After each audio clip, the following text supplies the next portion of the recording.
Selamat malam Ibu Liling Lendioni SPD MPD. Perkenalkan Bu, nama saya Goran Gidon Lubis dengan NIM 213010205006. Baik, di sini saya akan menjelaskan materi kuliah tentang ekonomi sumber daya. Nah, saya akan menjelaskan materi itu Bu dalam 7 bagian. Yang pertama, pengertian sumber daya alam. Yang kedua, pengelompokan sumber daya alam. Yang ketiga, jenis-jenis sumber daya alam. Yang keempat, sumber daya alam yang dapat diperbarui dan tidak dapat diperbarui. Yang kelima, sumber daya milik umum. Yang keenam, kekurangan dan kelebihan dari sumber daya milik umum. Yang ketujuh, implikasi dari penggolongan sumber daya alam. Nah, baik, di sini saya akan menjelaskan apa itu pengertian sumber daya alam. Nah, sumber daya alam adalah segala sesuatu yang disediakan oleh alam semesta yang dapat dipergunakan oleh manusia untuk memenuhi kebutuhan hidup. Bentuknya bisa berwujud barang, benda, fenomena, suasana, gas atau udara, air, dan lain sebagainya. Nah, sumber daya alam dapat dikelompokkan dalam beberapa hal. Satu, kemungkinan dari pemulihannya, seperti sumber daya alam yang dapat diperbarui dan sumber daya alam yang tidak dapat diperbarui. Dan kedua, materinya, seperti sumber daya alam, sumber daya anorganik. Dan ketiga, habitatnya, seperti sumber daya terrestrial dan sumber daya akuatik. Nah, kita masuk ke dalam jenis-jenis sumber daya alam. Jenis-jenis sumber daya alam itu terbagi menjadi dua. Yang pertama, sumber daya biotik dan sumber daya abiotik. Nah, sumber daya biotik itu seperti apa? Nah, sumber daya biotik itu bisa kita dapatkan dari biosfer, contohnya hutan, hewan, dan beserta material yang bisa kita hasilkan atau dihasilkan dari biosfer atau sumber daya biotik. Nah, yang kedua, sumber daya abiotik. Sumber daya abiotik ini berasal dari material tidak cukup dan non-organik, contohnya tanah, air, udara, elemen di dalam tanah, dan material seperti emas, perak, dan besi. Nah, kita masuk ke dalam sumber daya alam yang dapat diperbarui dan sumber daya yang tidak dapat diperbarui. Nah, sumber daya alam yang dapat diperbarui adalah kekayaan alam yang dapat terus ada selama penggunaannya tidak dieksploitasi secara berlebihan.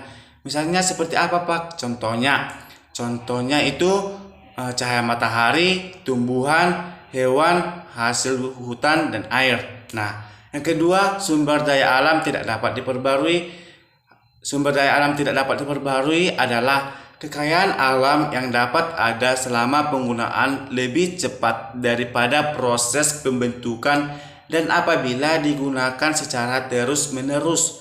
Contohnya itu, Pak, seperti apa? Nah, contohnya mineral, minyak bumi, emas, besi, batu bara. Nah, kita masuk ke dalam materi tentang sumber daya milik umum. Apa sih itu sumber daya milik umum? Sumber daya milik umum itu berarti sumber daya bukan milik satu individu atau satu orang, atau melainkan sumber milik umum itu milik bersama semua orang. Nah, sumber daya milik umum itu bisa kita dapatkan seperti sungai, pantai, hutan, dan pengembalian temak. Nah, sekarang kita masuk apa itu kelebihan dan kekurangan dari sumber daya milik umum. Nah, sumber daya milik umum adalah sumber daya milik umum itu sumber daya dapat dinikmati oleh semua orang atau semua individu tanpa tidak perlu tahu apa latar belakang dari individu tersebut. Nah, dan sekarang kita masuk ke dalam kekurangan dari sumber daya milik umum. Kekurangan dari sumber daya milik umum adalah terjadi percepatan penghasilan sumber daya milik umum tersebut dikarenakan sumber daya milik umum yang mudah habis, maka manusia berlomba-lomba untuk mengaisnya. Nah, sekarang saya akan memberikan 4 yang bisa saya sampaikan pada malam ini, 4 upaya yang dilakukan supaya sumber daya milik umum tidak segera habis.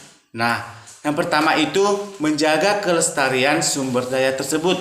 Yang kedua, tidak serakah dalam pengelolaannya. Yang ketiga, mencari alternatif lain sumber daya tersebut. Dan yang keempat, menjadi pribadi yang peduli terhadap keberlangsungan sumber daya atau berkelanjutan. Nah, sekarang kita masuk ke dalam materi terakhir, yaitu implikasi dari penggolongan sumber daya alam.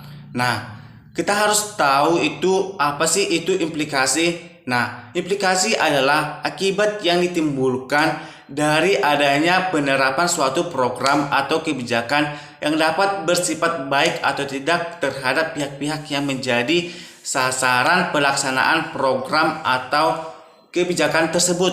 Nah, 4 penggolongan sumber daya alam. 1. Berdasarkan sifat, berdasarkan proses terbentuknya, berdasarkan bagian atau bentuk yang dapat dimanfaatkan, dan yang keempat berdasarkan pembentukannya. Nah, demikianlah presentasi atau penjelasan materi tentang ekonomi sumber daya yang bisa saya sampaikan pada malam hari ini. Mohon maaf apabila ada tutur bahasa atau pengucapan yang saya jelaskan pada saat saya menjelaskan materi tersebut. Saya mohon maaf. Terima kasih.